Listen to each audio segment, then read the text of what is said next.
नमस्कार, आप देख रहे हैं के न्यूज की खास पेशकश। मैं हूं आपके साथ शुक्ला। बात करेंगे मनोहर सरकार तरक्की अपार। हरियाणा के मुख्यमंत्री मनोहर लाल सूबे की तरक्की के साथ ही जनता के जीवन स्तर को उठाने का लगातार प्रयास कर रहे हैं। वृद्धावस्था पेंशनधारकों के साथ सीएम की विशेष चर्चा में उन्होंने जहां कई अहम जानकारियां दी, तो वहीं करनाल के वार्ड 10 में जनसंवाद कार्यक्रम में लोगों की शिकायतें भी सुनी। बता दें कि हरियाणा में बुजुर्गों के अलावा विधवा महिलाओं, गंभीर बीमारी से ग्रस्त व्यक्तियों और दिव्यांगों को भी पेंशन का लाभ मिल रहा है। राज्य में कुल 30 लाख लोगों को मासिक पेंशन का लाभ दिया जा रहा है। देखिए हमारी रिपोर्ट।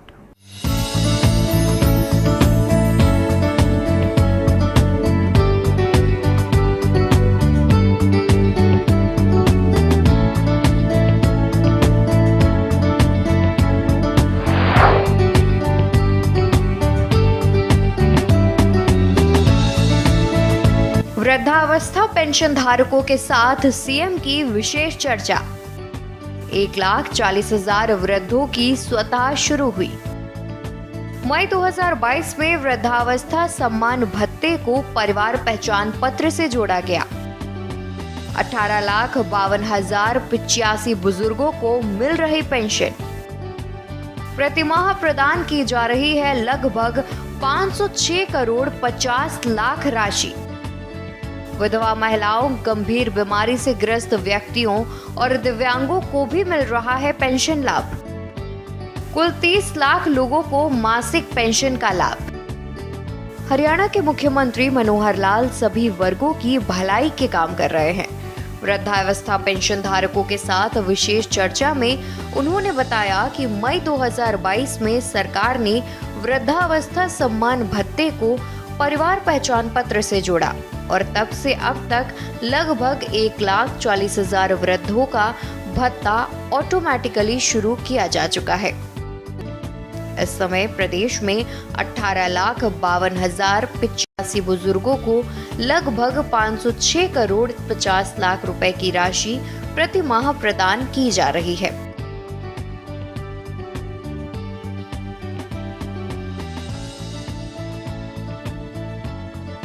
लेकिन एक मन में जब 2014 के अंदर सरकार बनाई थी, दृश्य देख करके बहुत ही पीड़ा भी होती थी, अचंभा भी होता था कि हमारे जो बुजुर्ग हैं पेंशन के लिए उनको कैसे भटकना पड़ता है।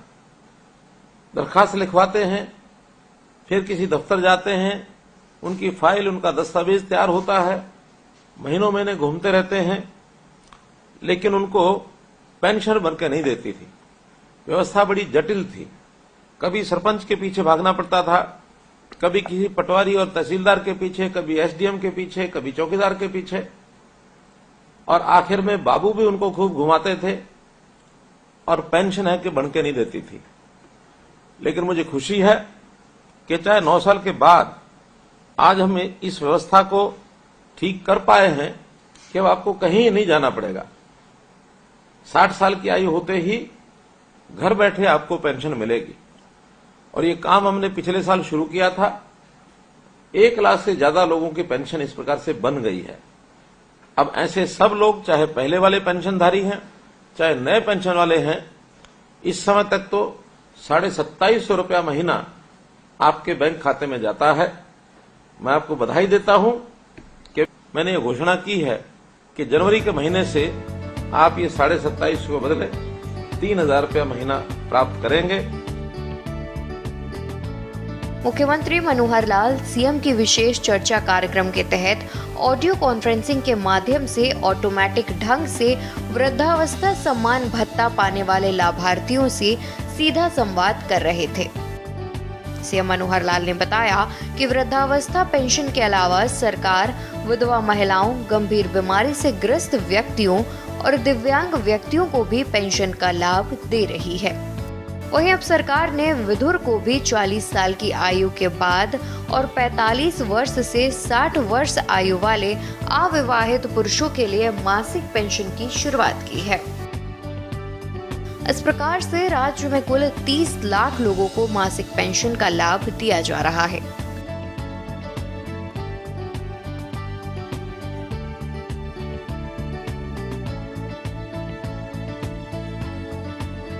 जैसे ही उम्र 60 साल की हो जाती है तो सरकार का विभाग का कोई एक कर्मचारी अधिकारी घर पहुंचता है और आपसे कागज पर साइन करवाता है। साइन कराने में केवल इतना ही हेतु होता है कि आप पेंशन लेने की इच्छा भी रखते हैं या नहीं रखते हैं। केवल इतना एक औपचारिकता करके आपके साइन होने के बाद 1 महीने के बाद सीधी पेंशन आपके बैंक खाते में पहुंचती है और आपको भी उस समय खुशी होती है, हमको भी खुशी होती है कि हमारे उस एक भाई को जिसको पेंशन की आवश्यकता है उसको बिना किसी हुलझुल के और ये पेंशन मिल गई है। हमने इस प्रकार से एक व्यवस्था की है कि पहले पेंशन मानो कोई लेना चाहता था, उसकी पेंशन उसके यहाँ पहुंच नहीं पाती थी, तो कई बार ध्यान में आता था कि बीच में कोई और खा गया पेंशन, किसी का हक कोई और मार ले गया। तो ऐसे हक मारने का भी एक जो सिलसिला होता था उसको हमने बंद किया। खास करके ऐसे परिवार या ऐसे असहाय व्यक्ति जो किसी से झगड़ा नहीं कर सकते, जिस किसी को इसका मानो कोई उनका हक मार के ले गया तो उसकी जिम्मेवारी किसी के ऊपर नहीं डाल सकते, तो ऐसी स्थिति कई बार समाज में रहती है। लेकिन अब मैं दावे से कह सकता हूं कि कोई किसी पात्र व्यक्ति का अधिकार या हक नहीं मार सकता, पात्र व्यक्ति का उसको मिलेगा। हाँ, अपात्र व्यक्ति भी जो यानी पात्र नहीं होते थे, जो उसके हकदार नहीं होते थे, वो भी कई बार ऐसी पेंशन ले जाते थे, तो उनको पेंशन से हमने मना किया है कि जो हकदार नहीं है उसको पेंशन भी नहीं मिलनी चाहिए। मुख्यमंत्री मनोहर लाल ने कहा कि आज वृद्धावस्था भत्ते का लाभ बुजुर्गों को ऑटोमेटिक ढंग से मिल रहा है। जैसे ही कोई व्यक्ति 60 वर्ष का हो जाता है तो उसको मोबाइल पर मैसेज आता है कि आप वृद्धावस्था भत्ते के लिए पात्र हो गए हैं और इसके लिए सहमति ली जाती है। उनकी सहमति के बाद ऑटोमेटिक ढंग से व्यक्ति को वृद्धावस्था सम्मान भत्ता मिलना शुरू हो जाता है। ये सब परिवार पहचान पत्र के कारण संभव हो सका है। दरअसल वर्ष 2022 से अब तक पीपीपी की वजह से हरियाणा में वृद्धों की स्वतः पेंशन शुरू हुई है। मुख्यमंत्री मनोहर लाल ने कहा, हमारी सरकार ने लोगों को दफ्तर, दरखास्त और दस्तावेज से मुक्ति दिलाने का काम किया है। लोगों को घर बैठे ही योजनाओं का लाभ मिल रहा है। सीएम मनोहर लाल ने कहा कि वृद्धावस्था सम्मान भत्ते का ज्यादा से ज्यादा वृद्धों को लाभ पहुंचाने के लिए आय सीमा को 2 लाख रुपए से बढ़ाकर 3 लाख रुपए वार्षिक की है।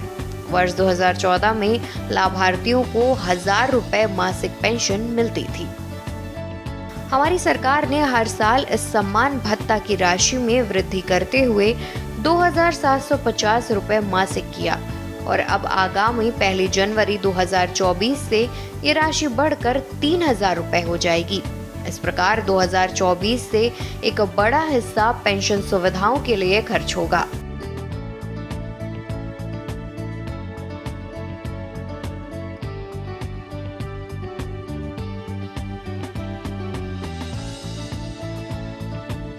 मित्रों, कमी तो हर चीज में रह ही सकती है। आखिर कोई नई चीज जब लागू की जाती है तो उसके अंदर स्वाभाविक है छोटी बड़ी कमी रहती है। हमने उन कमियों को दूर करना शुरू किया है और लगभग 2 लाख से 2.5 लाख ऐसे परिवार थे 70 लाख में से जिन्होंने कुछ कमियां बताई। हमने प्राय सब ठीक कर दी हैं। अब तो कोई कमी होती है उसको तुरंत वो लोग ऑनलाइन उसको दर्ज करते हैं, रजिस्टर कराते हैं और हमारे लोग उसको तुरंत जाकर के सर्वे करके उसको ठीक करते हैं। किसी की इनकम गलत लिखी गई है उसको हम ठीक करते हैं, परिवार के सदस्यों की संख्या गलत लिखी गई उसको ठीक करते हैं, पता गलत लिखा गया उसको हम ठीक करते हैं, नाम अथवा पति पिता का नाम अथवा किसी के और किसी सदस्य का नाम गलत लिखा जाता है उसको हम ठीक कर देते हैं। तो ये सब चीजें ठीक करने के लिए हम लगातार कर रहे हैं। हर वर्ष जो परिवर्तन उसमें होने होते हैं, चाहे व्यवसाय का परिवर्तन है, चाहे उसकी आय का परिवर्तन है, इस प्रकार के सब परिवर्तन उसके अंदर डाले जाते हैं। यदि व्यक्ति एक स्थान से दूसरे स्थान पर चला जाता है, दर्ज करते ही तुरंत उसको बदल देते हैं। तो इस प्रकार की ये परिवार पहचान पत्र की जो सुविधा है, ये एक बड़ी सुविधा और ये लोगों को सबको दी है।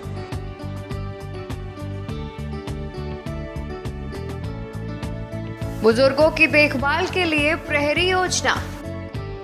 मुख्यमंत्री मनोहर लाल ने कहा कि राज्य सरकार ने बुजुर्गों के लिए एक नई योजना बनाई है। 80 वर्ष से अधिक आयु के बुजुर्गों के लिए प्रहरी योजना शुरू की गई। परिवार पहचान पत्र के डेटा के अनुसार प्रदेश में 80 वर्ष से अधिक आयु के 3,30,000 बुजुर्ग हैं। इनमें से 3600 बुजुर्ग तो ऐसे हैं जो अकेले रह रहे हैं। प्रहरी योजना में इन बुजुर्गों की कुशलक्षेम जानने के लिए सरकारी कर्मचारी 2 महीने में एक बार उनसे व्यक्तिगत रूप से मिलने जाते हैं। अगर किसी बुजुर्ग को चिकित्सा सहायता, संपत्ति की सुरक्षा और किसी अन्य मदद की जरूरत होगी तो संबंधित सरकारी विभाग के माध्यम से उनकी मदद की जाएगी। अकेले रह रहे बुजुर्गों की देखभाल वरिष्ठ नागरिक सेवा आश्रम योजना के तहत सेवा आश्रमों में करेंगे। वहीं जिला स्तर पर उपायुक्तों को वरिष्ठ नागरिक सेवा आश्रम खोलने के भी निर्देश दिए गए हैं।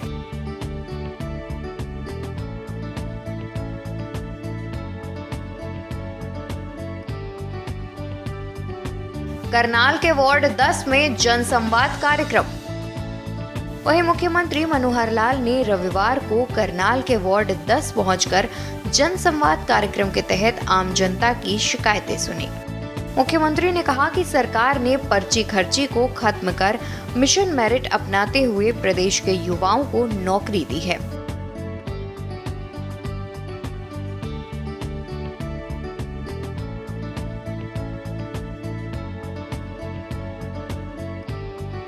आपके लिए एक और खुशी की सूचना, ये मैंने जो 2 दिन पहले करनाल के अंदर जो महासम्मेलन हुआ था, अंत्योदय महासम्मेलन, उसमें घोषणा की थी कि ऐसी बड़ी आयु के लोग, 60 वर्ष से ऊपर की आयु के लोग और बीपीएल के परिवार, इन लोगों को मुख्यमंत्री तीर्थ यात्रा योजना ये बनाई गई है। और इस तीर्थ यात्रा योजना के अंतर्गत अब आप स्वयं और आप अगर किसी सहयोगी को भी लेके जाना चाहें तो आप लोगों को रेलवे का किराया ये मुफ्त होगा। चाहे आप अयोध्या जाते हैं, वाराणसी जाते हैं, आप अमृतसर जाते हैं, आप प्रयागराज जाते हैं, आप मानो पटना साहिब जाते हैं, कोई भी तीर्थ यात्रा करने के लिए मथुरा जाते हैं, तो इन सब स्थानों पर जाने के लिए 60 वर्ष से ऊपर की आयु के हर व्यक्ति को ये सुविधा दी गई है। तीर्थ यात्री बन करके आपका अपना खर्च कम से कम लगे, आपका रेलवे का जो किराया है वो सरकार भरे, इस प्रकार की योजना भी आपको दी है। निश्चित रूप से आप इसका जो लाभ है अवश्य उठाना चाहिए। आपको बता दें कि मुख्यमंत्री मनोहर लाल के जनहितकारी कदमों की वजह से हरियाणा की जनता खुशहाली की राह पर लगातार आगे बढ़ रही है। साथ ही मनोहर सरकार को लेकर जनता में अलग ही धारणा है। स्पेशल डेस्क के न्यूज़ इंडिया।